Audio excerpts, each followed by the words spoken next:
So a couple of things before I get started. Thanks for coming. So I'm very uncomfortable with public speaking, and Marianne has been asking me for a long time to do this talk, and I kept saying no. And I agreed to do it because my family agreed to come and do it with me, but they're not here. So I'm stuck doing this. And then, so the next thing, this is not going to be a science talk. So my main aims as I was putting together these pictures, I wanted to show how special Tuxedni is as a place in Alaska, and then also I wanted to show how cool puffins and murres are. So just a quick background on a seabird. They're my favorite group of species. This is a crested auklet. It's got this wacky, incredibly wacky look. This is a real bird, and their bill is shaped especially for catching jellyfish. That's what they have, this incredible bill. So seabirds get all their food from the sea. So they feed on squid, zooplankton, forage fish, and they are really adapted to life in the ocean. And there's extreme examples of some of the larger albatross can spend up to 6 years at sea after they fledge before they come back to breed.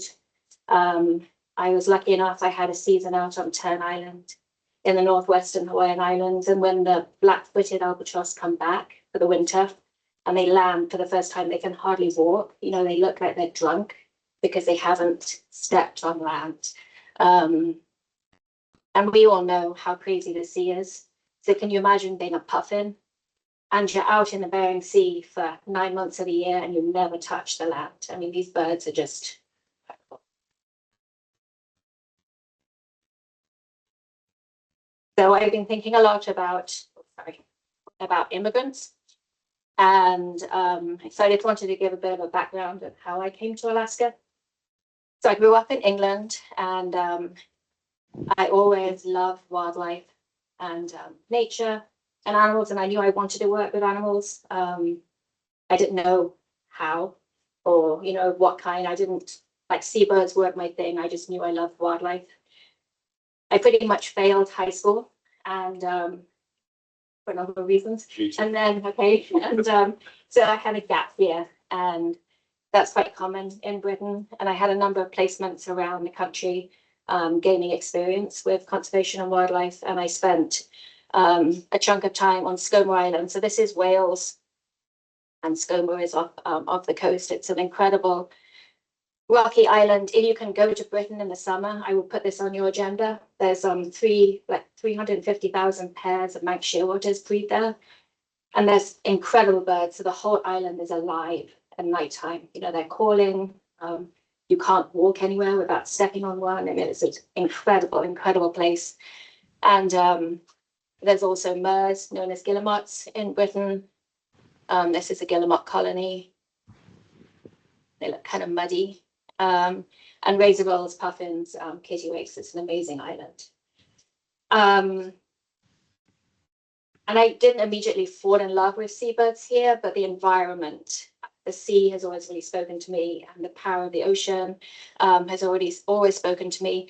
And I was at the time of life where it was very free, and I was open to all these experiences, and the people on the island were phenomenal. So they became a second family.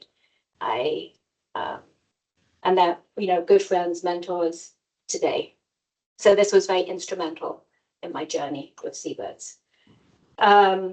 So my one gap year spread to more gap years, and I ended up having a year in Spitsbergen and a winter in Iceland, and then worked with seabirds in Scotland. And I kept coming back to Skoma in between, and I realized I love northern areas, I love seabirds, and somehow I wanted to mesh the two together.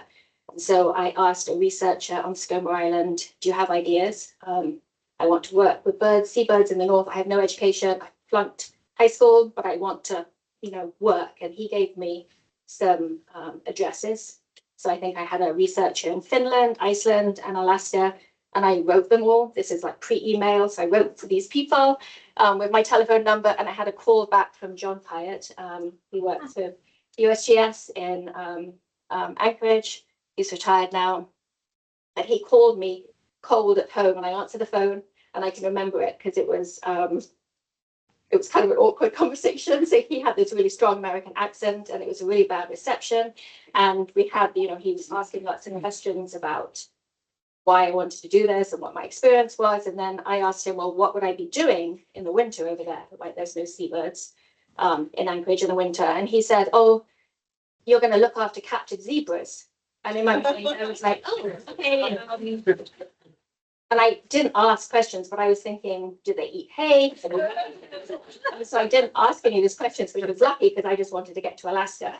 Anyway, it turns out they were captive seabirds. And I spent the first year looking after captive zebras in the basement in Anchorage. So there was puffins in the Fulmer. And I kept working with John with a puffin project on the Tuxedni Islands. And then the second summer, John Pyatt got this project going in Lower Cook Inlet. And so I was sent to work in Tuxedni. So Tuxedni is on the west coast of Cook Inlet. Sorry, these are bad pictures. So they're just from the gazetteer, but just to get you orientated. So here you've got the Kenai Peninsula. Kenai, you're looking over, you've got Calvian Island. And then these are all the big mountains. So you've got Tuxedni Channel goes in here. This is Lake Clark National Park. Iliamna, not quite sure, I think it's around here, Iliamna, and then Redoubt is in here, or here's Redoubt, I'm sorry. So you've got Redoubt and Iliamna, and then you've got Chisik and Duck Island at the entrance of Tuxedni. So this is Tuxedni Channel, Slope Mountain, and then Duck Island and Chisik. And if you look over from Kenai and you have those two volcanoes in your sights, you can see this wedge, and that's Chisik Island, like on a really good day. And then just to point out too, so the fish, the red run is going along the Crescent River to Crescent Lake here. And then this is the clamming areas we'll talk about.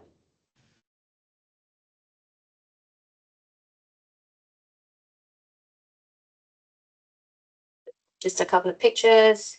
This is Redoubt on the left and Iliamna on the right.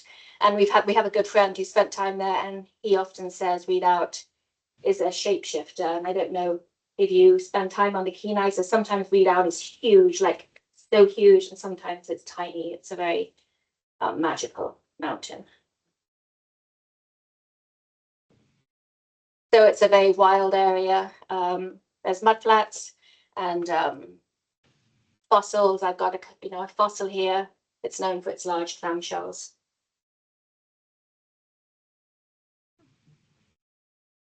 And it's a really important area for wildlife. So it's an important wintering area for beluga whales. And it's one of the quietest places in the whole of Cook Inlet. So it's really, really important habitat for them.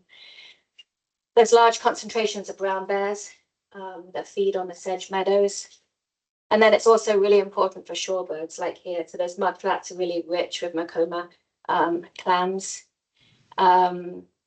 So it's an important wintering area for western sandpipers who are migrating north. It's a stopover. And then it's also important for this subspecies of rock sandpiper who breed on in the Bering Sea on islands like the Pribilof Islands, and then they winter in Cook Inlet. So these are wintering birds, wintering rock sandpipers in Cook Inlet. And it's crazy. I mean, you probably know more than me, but they can get like encrusted in ice. It's really, I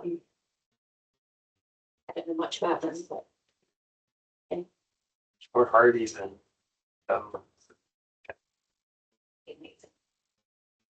But just one note, and Yeah. I'm blanking on the researcher that studied rock sandpipers and Cook Inlet. Dan Rathroff. Marianne's working on getting him to be a speaker. Oh, Yeah, so we might get to hear. Oh, Dan Rathroff. Yeah. That would be fabulous. So there is a cannery that is not used anymore on Chisik. And there's a couple of books here. One of them is Paul's on this table here. So it was built in 1908. They started with clams and they moved to salmon. It stopped operating in the early 80s, and it's now run as a wilderness lodge by a local family. And it's beautiful. So there's razor clams there. This is on the mainland looking over to Chisik. So this is the north end of Chisik. So there used to be commercial harvest, there's not now. It's for sport fish and personal use. So this is Chisik Island.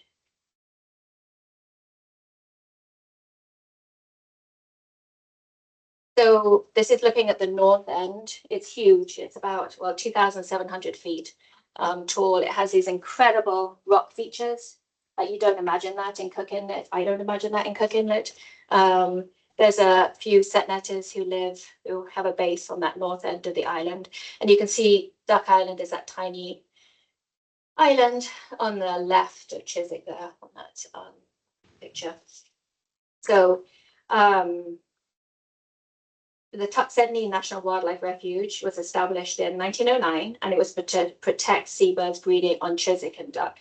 And then it was designated as wilderness, and now it is a subunit of the Alaska Maritime National Wildlife Refuge. So, most importantly, the seabirds. And then Duck Island, this is Hamish's photo, one of his drone photos. It's tiny, it's about 6 acres large, but it feels huge. Hassan has been on there. It's so covered in really thick vegetation that it would take a couple of hours to walk from one side to the other. It's like alders and salmonberry, devil's club, elderberry, and it's also crumbling into the sea. So it's not a great place to work. So that's another drone picture. That's our boat on the left-hand side. So, it's Cook Inlet big tidal swing. So we have to anchor our boat out, and then we use a kayak to get in. That's how we work. So, just quick overview of the birds. Tufted puffin. See his beautiful tufts. So the different species. So black-legged kittiwakes. Population has declined dramatically. Now there's one huge colony, and that's in Snug Harbor, right by the cannery. Parakeet auklets down the bottom, not very many of them. But they're really, I don't know if anyone's seen them in the wild, but they're really dizzy. They swim in circles and kind of giggle to each other, and like everyone else kind of does their thing, but the parakeet auklets, so there's like kind of busy, dizzy group of birds. Double-crested cormorants, these are amazing. They're living right up on those high cliffs on Chisik, like super high, the alpine nesting cormorants, horned puffins, tufted puffins, common murres, and then glaucous winged gulls. And this is a nice picture on the top left, because we'll be talking about murres, of a pretty old chick. So that chick's pretty ready to fledge.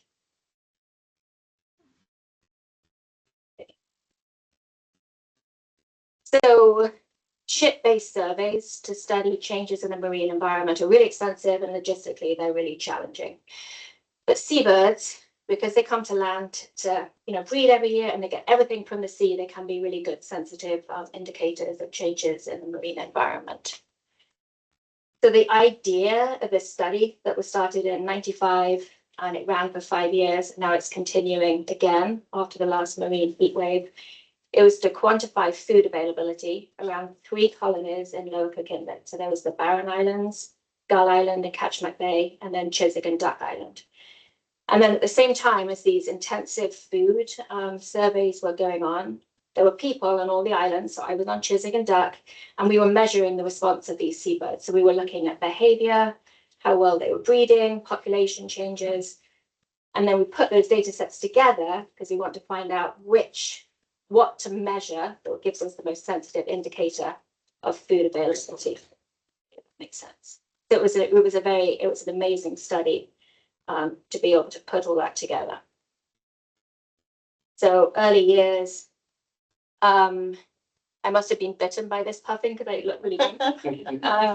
So I was dumped out on Chisik Island with another young woman, and we were both like really dumped in the deep end. So people had done work in there, but no one had really camped and done intensive work. So we had a binder with photos, and we had some protocols, but we had to find all these plots. We didn't have a gun because we were seabird biologists, and seabird biologists don't normally deal with bears, but there were bears around. And we were left with a Zodiac, and we had like minimal training with boat safety, but this is Cook Inlet. And anyway, it's pretty amazing we all survived that first year. And one of the reasons we survived, probably the reason, is the setnet community in Tuxedni Channel. So they really took us under their wings, and they were very worried about us, and they taught us a lot. So we learned, we had tips about, you know, especially the tides and the currents, and also a lot of the boat landings. Very rocky coast. Anyway, and they became lifelong friends, you know. And again, I was in that time of life, early 20s, where I did things like go and stay at other people's houses. And so I went, you know, I spent time with a lot of these setnetters in the winter, and we kept going as letter writing friends. Oh, and I should say as well, having like being plunked in there in the deep end, it was one, I'm glad we survived, but two, I think when we learn things a little bit out of our depth and we're pushed to think on our own, you learn so much more. So I'm really thankful for that time. And this is what gave me the nudge to go back to school and to go to undergraduate and carry on learning about seabirds. So the community in Tuxedni is phenomenal. On the left, this is Eric and Jill. Eric was there when I was, he was a friend 30 years ago. He's now 81, fishing on his own still. And he taught me like the running line knot, how to change spark plugs, became a good friend. And this is a photo from Hamish when they came out. So Snug Harbour, the Cannery, hosts a local potluck every year. So a lot of good people. Okay, so fast forward. I married Dustin. He was setnetting in Bristol Bay, and I was doing seabird work on the Pribilofs and the Aleutians. And then we had kids, and it was really hard because we were spread all over the place and we couldn't be together in the summers. And we heard from one of our friends in Tuxedni that there was an operation coming for sale, and were we interested? And we dilemmaed about it, and then we jumped. And it's been fabulous because we've been able to do fishing together and carry on the bird work as well. So I've been doing contract work for USGS here. So this is when the boys were a bit younger, learning to fish. So primarily reds. And you start off with 2 12-hour openers a week, and then it moves to 3 16-hour openers. Peter was about 6 when we first went out there. Leif was 3. Peter, from the get-go, was totally into it. Like he would do a 12-hour opener and be like running at the end. Leif was more interested in snacks. But it's changed. Leif, like 2 years ago, probably became excited about actually fishing, not just eating. Yeah, it's a steep learning curve. We didn't catch a lot of fish. And it's a pretty idyllic place to spend the summer. We don't have any resupplies. The son spent time with us out there. So we take everything we want for 2 months. A lot of space, a lot of incredible wildlife. So that's all like the golden side, but it's actually quite hard parenting out there. Like our kids have a lot more freedom in Cordova, so there's a lot of bears, and so you can't really do anything on your own. So we don't, even now, a little bit, we have a little bit more freedom now. The boys are older, but we hardly ever walk on the beaches on our own. And we've had close calls with brown and black bears. So, and you can't really walk in the mountains very easily either, unless you're Hamish, because it's thick Devil's Club, boulder, so everything. So it's not an easy place to explore on land, but it's beautiful. So this was last year, just how the kids have grown. Peter's now fishing with our neighbor, crewing for him, and then Leif was full-time crew with Dustin.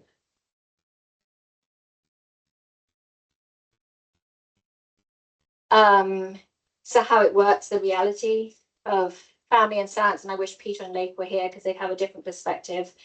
Dustin would say it's twice the work and half the fish. It's a lot of work because we're trying to do 2 jobs. And so it's a little ridiculous. We end up with just a couple of days off the whole summer. So we're tired at the end. And especially, I think this year and the last year, we've left the kids a couple of times at the cabin, but we've never left them before on their own. So, what, you know, when we're doing bird work, we all do bird work. So they're long days. But it's also wonderful. Like, you know, it's a big passion of mine. So to be able to share it with the boys has been fabulous. So we do population plots as a family, and I have a picture book here. So we go around in the boat and we count birds together. And then I'll talk later on about the murre survival work we've been doing. We've been catching murres and kittiwakes to look at adult condition. So that's Peter releasing a kittiwake in the middle. And then we've been doing some puffin work as well. And a highlight every year is when the USGS team has come. They still do boat-based work. And that's been they're fabulous people. And that's always been a highlight. Some of you know Yumi here, second on the left.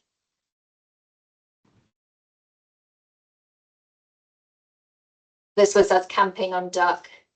A couple of years ago, we camped there for 4 days and did an intensive murre capture. Peter with a pretty fat puffin chick. Are you banding them in? What's that? Are you banding them? Yes, yeah, color banding. Okay, so on to puffins. So a nice horn puffin. So there's 4 species of puffins. So the Atlantic puffin down the bottom, the rhinoceros auklet, it's actually a puffin, tufted and horned. So there's a tufted puffin. You can see it's dramatic tufts, and a horn puffin. So the horn puffin's a name. This is a fleshy horn above the eye, and I think probably most of you know, but the puffin's bill, the outside colorful bit actually falls off in the winter, and they just have a little black bill in the winter. So horn puffins are primarily crevice nesting in some of the islands on the chain. On the Aleutian chain, they nest in both, but they're usually crevice nesting. And then the tufted are more burrow nesting. So they lay 1 egg. It's a white egg. It doesn't have to be camouflaged because they're in a crevice. It hatches to a beautiful little black puffball. You can see the egg tooth on the end. Both parents equally incubate and share incubating the egg. When the chick hatches, there has to be an adult with them for the first like 3 days to keep it warm, and then the chick is left alone, and both parents take turns or go together to feed the chick. This is a fledgling horn puffin. So at night time, when the chicks are about 30 to 40 days old, the chick will just walk out of the crevice and swim off. So no instructions what to do, anything, nothing, totally independent. So they're hardworking parents. They mate for life. They have this unique adaptation in their bill. So if you open their bill, they have backward pointing spines at the top of their bill, which means they can keep opening their mouth and catch more than 1 fish without them falling out. They can hold up to 27 fish is the maximum that's been found in their bill. Across their range, they primarily feed on sand lance, or at least they feed their chick sand lance. So that's yeah. And I think you all know too, but they're using their wings to fly on the water versus the cormorants who are using their feet to propel. Okay, so puffin chick growth can be a good indicator of local food availability. This is actually a tufted chick. So the horn puffins, it's amazing. Even when they're hatched, they have a tiny little black fleshy horn, so you know who they are. So first of all, you have to find the nest, which sounds easy because there's a lot of puffins on the island, but most puffins, you can't actually get to the nest. I mean, they don't want to be predated. So a lot of them you can't reach, or they'll have escape routes. And we only want nests that you can keep reaching the same chick. So there's a lot of time. And the boys are really good at this. It's like an Easter egg hunt. And they've also got, you know, when they were young, they had smaller arms. So that helped a lot. This is AJ on the right here. So we paint the rocks, number them, we check them every 3 to 5 days until they hatch, and then we have a hatch date. And then every 3 to 5 days, we take the chick out and measure them. And I'm going to end with a video that Hamish has taken, and it has some of the measuring of the chicks, so you know. So we're looking at mass gain, grams gained per day as an indicator of food availability. Okay. So this is data. So I actually ended up doing my master's on horned puffins. This is some of those data. So this is the 5 years where we had the measured food availability. And 1998, you can see that the chicks grew the slowest, and they also fledged at the lightest weight as well. And if you imagine, if you're totally independent and you've got to learn to catch fish on your own, you know, having a fatter body when you fledge is much better. Okay, so common murres. So there's 2 species of murres, the thick-billed murre and the common murre. Thick-billed murres are blacker, kind of stockier, and then they have the white under their bill. And you can see the commons are kind of chocolate colored. They have the highest wing loading of any bird. So they have the smallest wing area for their mass. So they are totally, they're divers. So if you imagine a penguin, right, has lost their ability to fly, these are like right on the edge. So they're like the penguins of the north. And they are so solid, like when you hold them, they are solid muscle. I mean, they're just phenomenal birds. Really amazing. So they lay 1 egg. And I did have some more eggs. Somehow I've lost them either up the trail or in Vera's car, but they're shaped. And every single egg is different. So they're incredible shades of greens, blues, whites, and they also have beautiful markings on them. And females can recognize their own egg. And there used to be a theory that with this pointed egg, the reason was that it couldn't roll off the cliff. You know, it would roll in a circle. But more recent, like in the last couple of years, that's being questioned. And now the idea is, if you imagine the shape is like this, the highest volume of the egg is out of the mud. It's the idea now. So, like I said, they're incredible divers. So they frequently dive about 100 feet deep, but they can go as deep as 500 feet. And they bring back one prey to their chick, so really different to the puffins. And they usually hold their prey this way versus this way. And people get really into taking pictures of murres with fish. And I have a couple of guides here. So at different colonies around Alaska, people are taking pictures of prey loads and then identifying the species. So you can tell the nutritional value that the chick's getting. So this is a newly hatched chick, and then this is a fledgling. So they have a very, very different strategy to the puffins. So the murres fledge when they're 14 days old, so they're 2 weeks. And they can't even fly. I mean, they can kind of flap, but not really. So the female leaves. She totally leaves. And then the male goes down to the water, and this is at nighttime, and he calls up, and you can hear it, it's a really anxious call.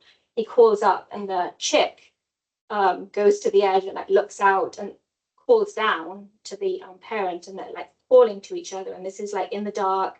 And there's often in some colonies, there's foxes waiting at the bottom, and there's gulls, and it's a really tense period. And then these fledglings will jump, and they kind of like this kind of thing, and they can like bounce on the rocks. I mean, ideally they want to get to the ocean, but they often don't get to the ocean and they get eaten or they fall between boulders. But if they do make it to the ocean, you know, the dad comes and then he leaves the chick away. So the dad is continuing to feed the chick at sea. And I think, you know, it's so costly for these birds to fly, keep feeding the chick at the colonies. It's much better to take the chick to the food. So it's very unusual. And it's cool that it's a dad that does it. Okay, so they're very colonial birds. And that's a big defense mechanism against a lot of aerial predators, such as gulls, ravens, and eagles. They're very vocal, and you'll really get to know, like if you spend a lot of time in a mer colony, you get to know all their different sounds. It's even been shown that birds on the same ledge, because they find the exact spot every year, they're actually related to each other on the ledge. And there's a lot of incredible social behavior. So there's murres will preen their neighbors. Murres will look after the neighbor's chick. Like a chick will walk between the neighbors, get looked after. It's a very unusual. And this is what murre on the left. This is an irregular, normal, usual murre colonies on steep cliffs. This is a Duck Island murre colony. So as the population has declined on duck, the most or the only successful murres to breed are under the trees. So they're nesting under the alders on Duck Island, and it's incredibly unusual. And there's this double whammy thing going on. So across the range, as the populations of murres decrease, predation pressure also increases, right? Because you haven't got that colonial mass effect. So there's fewer birds, and so there's more predation happens. So it's a, you know, the population is getting hit even more. But because the murres are nesting under these really heavy, thick vegetation, they're breeding successfully, which is fascinating. And from a biologist standpoint, these birds are amazing because you can observe them so easy and you can catch them easily, much easier, right, than on a cliff. So it's exciting in that way. So has everyone heard about the murre die-off after the 2016 heat wave? So an estimated 50% of the population of murres in the Gulf of Alaska and Bering Sea died. And that was an estimated 3 to 4 million birds, so huge. And to be able to understand how and if these birds, these murre populations are going to recover, it's helpful if you can have a measure of adult survival. So we wanted to start measuring adult survival rates. So that's the survival from one breeding season to the next breeding season on Duck Island. So this is in April. Leif came with me, and then this is Greg Snegden, a very good friend. And he designed a very lightweight blind, which was still a lot of work to get to the top of the island. But it's designed that you can take it down, take the frame down every winter. So it has a permanent floor, and then you take the take it down. It's the finished blind. So the resighting strategy is, and I've done this for 2 years now, is that you have 8 days on the island and 7 hours every day in the blind, and you record every single banded murre you can see. And it's long enough that you can lie down in there, you can stretch. It's an amazing place. And when I first said yes, I do the resighting, I was excited because I love watching murres, but I had in my mind it would be this solo retreat away from the family, and because they just dropped me on the island, and it's not a solo retreat. I realized, like, the noise of the birds, you know, they're right there and they're so flipping noisy, and you can't put earplugs in because you want to listen to what's going on all the time. So I actually, every time I leave the island, I feel kind of frazzled. It's not a solo retreat. but it works. So it's really amazing. So like from like me to Laura, murres are nesting right there. So you can smell them. You can, I mean, it's pretty intense. And you really get to see individual behaviors. And you can see some wacky things, like the boys love this, but I was watching, you get to know all these different pairs and you get to, like, I'm a human, so I kind of guess who's male and female because you get to see all this like couple behavior. And there was a parent coming in and he bought a fish and he tried to feed his egg, the fish. And you could see the other parent like that, not yet. And then he did this great like head turn and he whacked, I'm saying it's a he, but he whacked his partner across the face with the fish. Anyway, so you just get to see stuff that you wouldn't normally see if it was far away. So it's a real privilege. So a way to tell adult survival, you've got to identify individual birds. So seabirds look the same, males and females look the same, but they come back to the same place. So color bands are really effective. So crested auklet, this is thick-billed murre and a little orca dovekey. So everyone has a unique band combination. So if you look at the dovekey on the left, you always go left leg to right leg, top to bottom. So this would be metal over green, yellow over yellow. So every year you go and you try to recite, you would write him down. So does that make sense?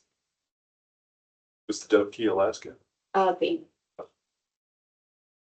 So to catch birds, there's lots of different ways to catch seabirds. So these, if you're catching a larger bodied bird on a high cliff, you usually use a noose pole.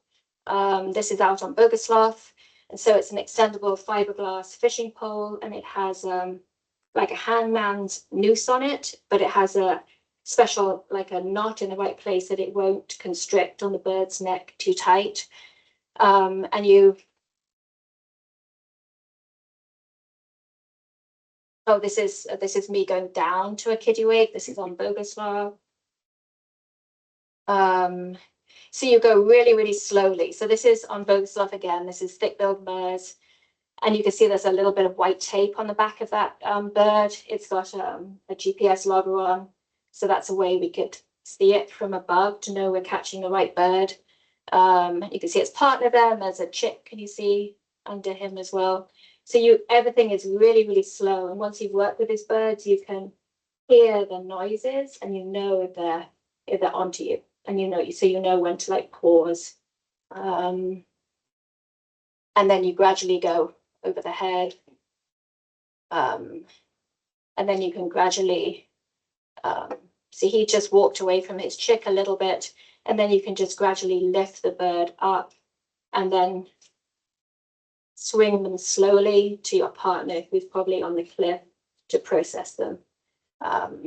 So when we were working on Duck Island, I would go underneath by the blind and then pull the bird towards me, and it's amazing. So that like you would pull this bird like slowly towards you, and the other birds are just like, what are you doing? Like you're pulling him right by you, and they don't worry. And then you want to do all this as quickly as you can. So you process the bird, weigh, measure, take blood samples, band, release the bird, and they pretty much always go straight back to the egg. So it's really pretty amazing.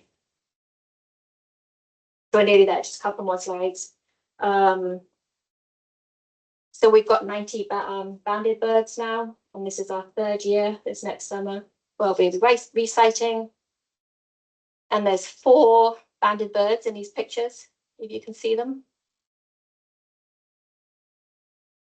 And then I'm going to end. So Hamish, AJ, and Lenny came over 2 years ago, and, which was fabulous to have them. AJ and Lenny helped capture 50 murres on the island, and Hamish made a video. So that will give you an idea a little bit what it's like.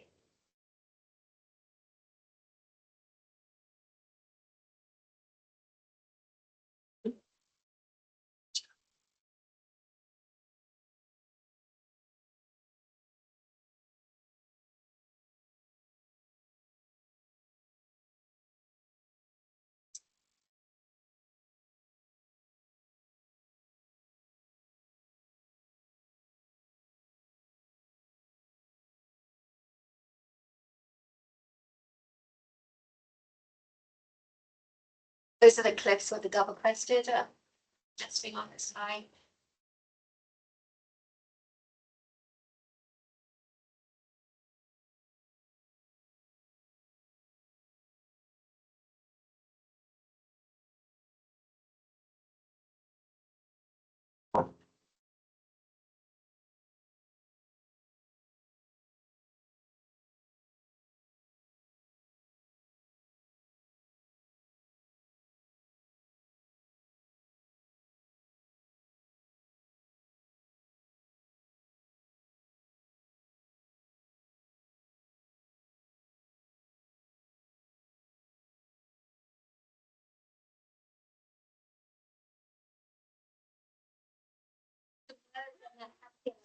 More loud. Let me go quietly while worried. From the blind.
That one there with blue, I just caught him, so I put the blue on him, so I don't catch that same bird. So, sure.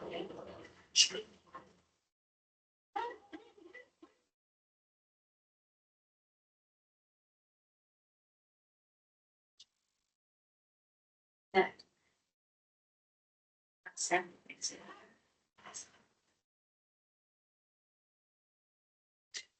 Salmon, 48.1. Depth, 16.2. Petal, 122.5. Right, on to the right leg.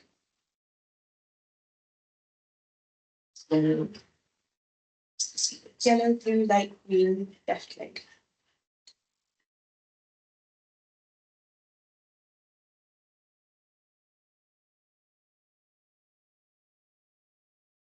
This one's green over metal, yellow, blue, orange.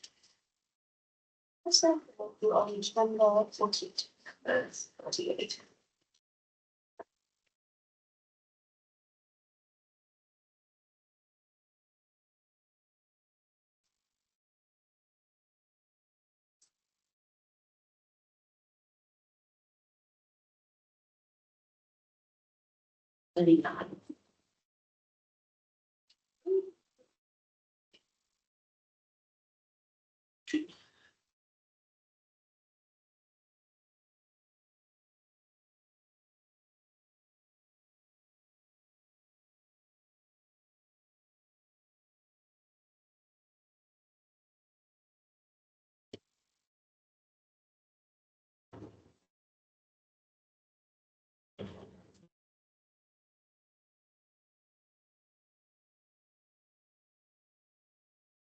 Okay, over here. There's Liddy.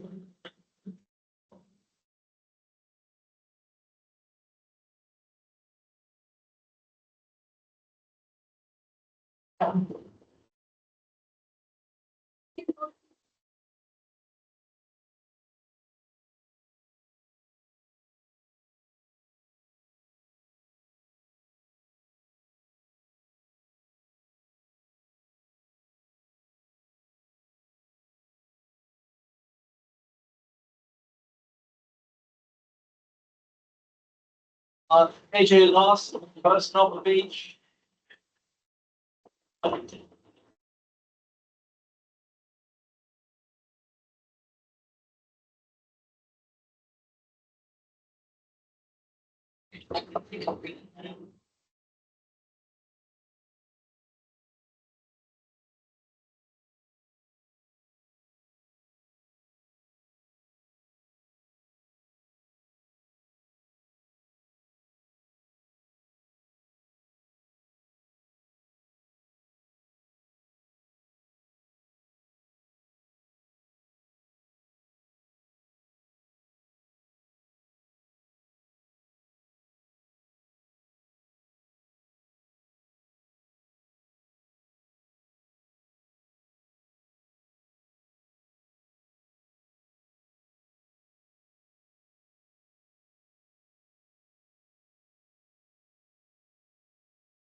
Any questions for Anne?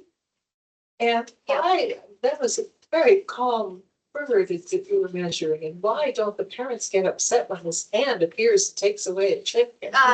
So this one is a murre, and they're not always like that. I mean, it's, they're different to the puffins. So the puffins have this hooked claw, an adaptation for digging, and that's really dangerous when you handle them. It seems like puffins will latch on. The murres do this like this, and they'll grab you, and it seems like they go for this like sniff in your arm. But if you hold the murres and you held lots of animals, like if you don't hold them too much, like you're holding them in a kind of loose but firm way, they relax. But sticking a hand in? Oh, so then normally when you get the puffins, you normally want to do it when the adults aren't around, but they don't actually. If there is an adult, they normally just turn around and you can take the chick from underneath you. And you're right, I don't know why, because that would deter you, a puffin Yeah. in the burrow. But yeah, I've never been bitten by an adult puffin by putting my hand.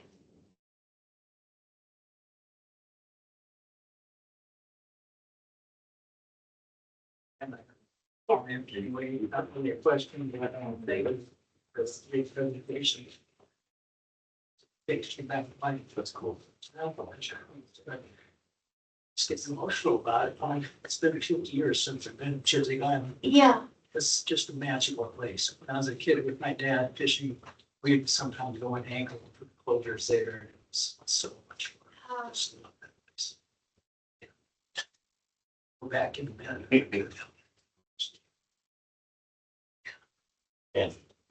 Thank you, Anne, for thinking we knew so much more than we did. Quick science question. So are you doing a study now and you're comparing the results to the previous late 1990s study?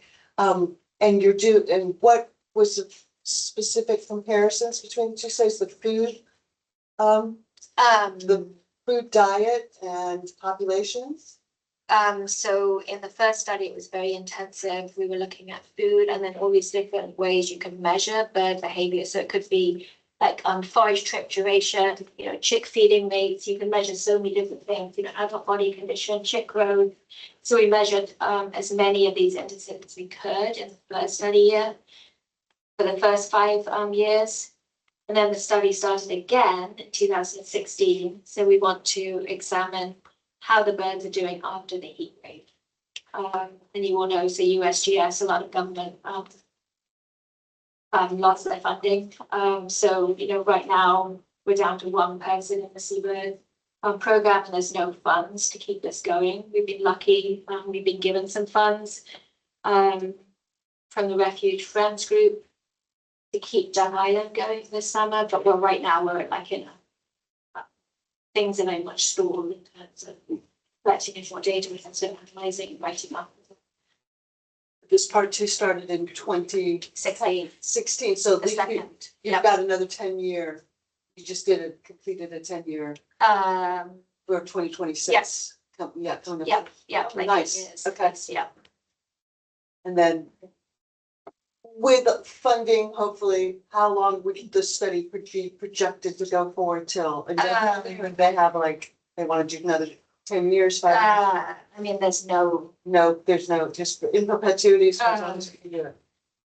we would keep this going, especially with the survival study, you know, there's not the same. This is the largest survival study in Alaska, so it's very important, so that to understand long-term trends in the ocean environment, you need these long-term studies. You know, so like in Britain, there's studies that have been looking at seabird survival for many, many, many years, you know, 60 years. We're 1 year forward. You know, every year is better and better. I don't know what's going to happen in the future, but I'm thankful for this year. Big thing. I think that's the key in almost any wildlife or any study that you want to do is this long-term data instead of these small snapshots broken up against large spatial amounts of time. But yeah, so really great work and such what a gift to have been able to spend most of your life doing this. Good for you. Yes. So, Silver Salmon Lakes is to the southwest. Is that the lodge is there? Yeah. Silver Salmon. Yep. Okay, so there's a Johnson tract that's been proposed for a mine with 5 different metals that could be mined. How far is that from Chisik and? It's close. So I'm not going to get into it now, but there's a proposed mine, gold mine, Johnson Tract, and it's very close. I can show you on a map, but it's just off Tuxedni. That's in southwest. the Clark. Was it to the southwest? I just saw a river on the map. I didn't see the name of the. Is that the Johnson River there? It was it's on the very first map. It's really close. I'll show you. And that's where the port would be. So the port would actually be in Tuxedni Channel itself. So right, super close to Chisik. They go ahead. So much in the planning stage. Just gonna ask that the first picture that you had of the crested auklet, the eye looks like this white disc with a little bitty people. Yeah, Is that some special adaptation? Is there something that I don't know. unusual? Do you know, Aaron? That's interesting. It is a good question. Let's see if I can find out. Yeah, because it is. It's crazy, isn't it? Yeah, And I don't know, it might be a sexual selection attractive thing versus physiological benefit, but I don't know. Yeah, it's a great question. Thank you. Well, this is saying hats off to Peter and Leif, they're doing some cool stuff. Yeah, I didn't realize. Yeah, thanks.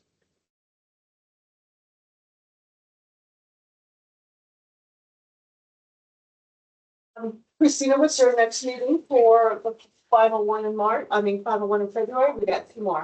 Next week will be Scott McGough talking about his herring research over the past 30 or so years.